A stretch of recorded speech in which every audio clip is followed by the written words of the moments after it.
Hi guys, Josh here, and today this is my review of Norse Mythology by Neil Gaiman.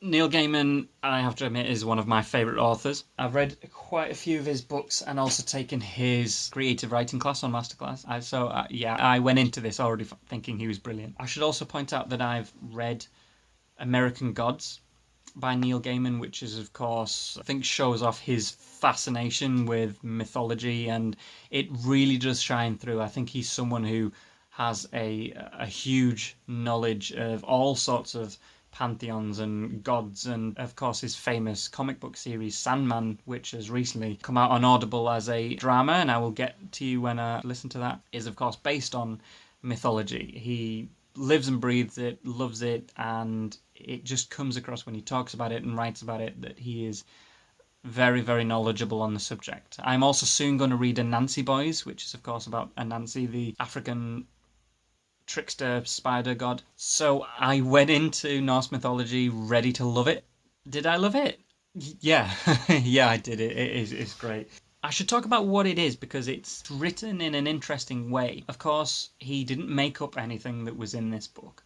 The Norse myths go back centuries, if not millennia, but this is not non-fiction.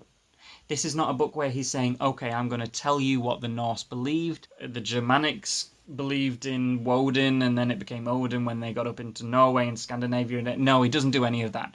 He takes the position that these are stories that were told over and over again orally before being eventually written down. They were passed on in communities, and that they were never static. Everyone put their own spin on them. Everyone retold them. And he is joining in that tradition and saying, okay, well, now it's my turn. I'm going to tell you the Norse myths in my own way, in my own voice, in my own take. And it's wonderful. And I should also mention that in the introduction of the book, Gaiman encourages the reader to go on and do the same, to tell these stories in their own way, which I think is wonderful. We live in a very different storytelling world now, and we don't have these stories that are recreated and passed on, and so I think it's a great thing. So it's kind of neither fiction nor non-fiction. It, of course, is fictional. These things didn't happen, but he's not making them up.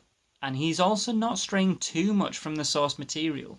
I happen to know that Gaiman did not refer to secondary sources when writing this book. He didn't go to scholars.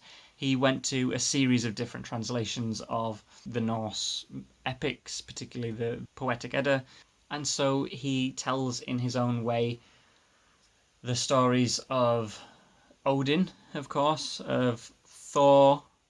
Loki is in there a lot, and Loki is fantastic. If you only know these characters from Marvel comics and Marvel movies, it is fascinating to hear about them here. Loki is the best. Loki is brilliant. Then people you may not have heard of, Balder, Frigg, Freya is in a lot. There are a whole load of frost giants and dwarfs. There is a story in there of where poetry comes from, of how Odin got the mead of poetry, and you drink this and you become a brilliant poet, and then he gave it to the humans. I think that's all fantastic. Yeah, I don't think I could not recommend this to anyone. It's a lot of fun.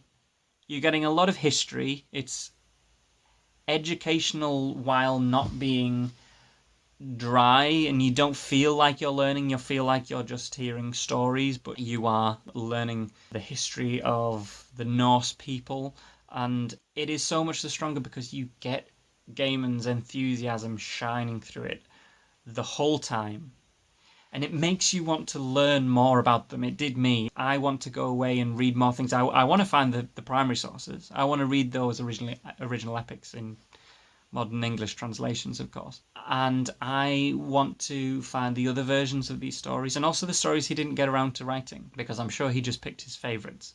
It is a shame there are fewer stories about the female gods, about the goddesses, but that's not Gaiman's fault. He says in the introduction that he thinks it's a shame too, that these things don't survive. I don't know whether it is ethical for future writers to embellish them and make their own stories about these goddesses.